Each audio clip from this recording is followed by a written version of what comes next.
অদৃশ্য মানব, যেটা আসলে কখনোই সম্ভব নয়। তো এটা সম্ভব হয় যদি আপনি আপনার প্রিয় কাইনেমাস্টার অ্যাপটির মাধ্যমে এটি করেন। অদৃশ্য মানব এটি করার জন্য আপনাকে প্রথমে দুটি জিনিস কালেক্ট করতে হবে। একটি হলো আপনার গ্রিন স্ক্রিনের ভিডিও, আর অপরটি হলো আপনার ছবি ছাড়া ফাঁকা একটি ব্যাকগ্রাউন্ড। প্রথমে চলে আসবো কাইনেমাস্টার অ্যাপে।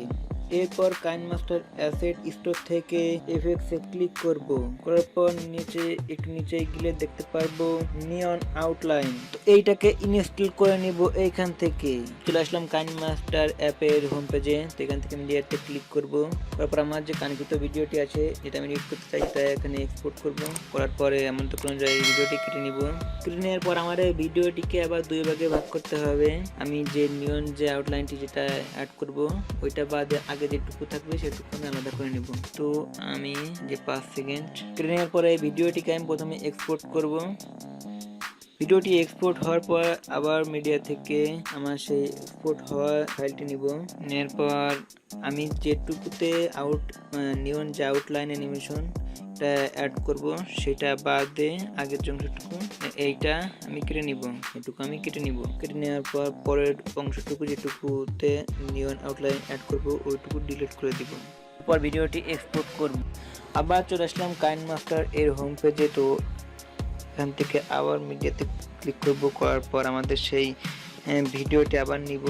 নেওয়ার পর আগে যেটুকু কেটে নিয়েছিলাম ভিডিওটুকু, সেখান থেকে আবার ভিডিওটি কাটবো। তারপর প্রথম অংশটুকু ডিলিট করে দিব। দেওয়ার পর দ্বিতীয় অংশটুকু থাকবে, এটুকু এক্সপোর্ট করব। এক্সপোর্ট হয়ে যাওয়ার পর আবার চলে আসবো কাইনেমাস্টারের হোম পেজে। তো এখান থেকে মিডিয়াতে ক্লিক করব। করার পর সেকেন্ডের যে ভিডিওটি আমি কেটে নিয়ে এক্সপোর্ট করলাম, সেই ভিডিওটি আমি এখানে ইম্পোর্ট করব। ইম্পোর্ট করার পর এই ভিডিওটায় আমি লেয়ার অপশনে যাব, যে এফএক্স অপশনে যাব। যার পর নিয়ন আউটলাইন এটা অ্যাড করব। করার পর এই নিয়ন আউটলাইন এটা সমস্ত ভিডিওটা করে দিব, আমি সম্পূর্ণ ভিডিওটা করে দিব। দেওয়ার পর ভিডিওর পরের ডিসপ্লে পরে সম্পূর্ণ ডিসপ্লে করে দিব। তারপর সেটিংস অপশনে যাব। যার পর এখান থেকে এইচডিআর এটাকে করে দিব 30, ব্রাইটনেস এটাকে করে দিব 5, আর এডস স্টেপ এটাকে করে দিব 12। তারপর ওকে ক্লিক করব। করার পর এই ভিডিওটা আবার এক্সপোর্ট করব। তো আবার চলে আসলাম কাইনেমাস্টারের হোম পেজে। তো এখান থেকে মিডিয়াতে ক্লিক করব। করার পর এখান থেকে একটি ব্যাকগ্রাউন্ড নেব। সেটা আপনারা ভিডিও ব্যাকগ্রাউন্ড নিতে পারেন অথবা যে কোনো একটি একরঙা ব্যাকগ্রাউন্ড নিতে পারেন। তো আমি একরঙা একটি ব্যাকগ্রাউন্ড নিলাম। নেওয়ার পর লেয়ার অপশনে ক্লিক করব। করার পর মিডিয়া অপশনে ক্লিক করব। করার পর এখান থেকে কাইনেমাস্টার এক্সপোর্ট এখানে ক্লিক করব। করার পর আমার যে প্রথমে যে 5 সেকেন্ডের যে ভিডিওটি আমি করেছিলাম এটা নিব। নেওয়ার পর লেয়ার অপশনে ক্লিক করব। করার পর আমি আবার মিডিয়াতে ক্লিক করব। করার পর আমার যে নিউ আউটলাইনের যে ফটোটি করা ছিল, লেয়ার অপশনে যাব। যার পর মিডিয়াতে ক্লিক করব। করার পর কাইনেমাস্টারের ভেতর যাব। যার পর আমার গ্রিন স্ক্রিনের যে ভিডিওটি ছিল দ্বিতীয় পার্টের, ওইটি নিব। এবারটাকে ফুল স্ক্রিন করে দিব। করার পরে ভিডিওর ব্যাকগ্রাউন্ডটি চেঞ্জ করে নিব। তো এখান থেকে ক্রোমা কি অপশনে ক্লিক করব। করার পর এটাকে এনেবল করে দিব।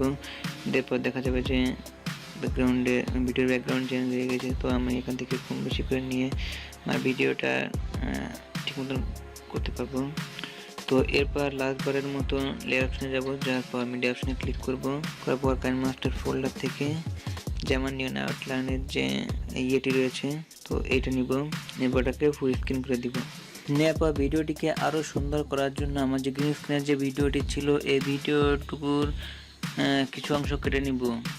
নেওয়ার পর এটাকে আউট অ্যানিমেশন থেকে ফেডে ক্লিক করে দিব। তারপরকে ওকে করে দিব।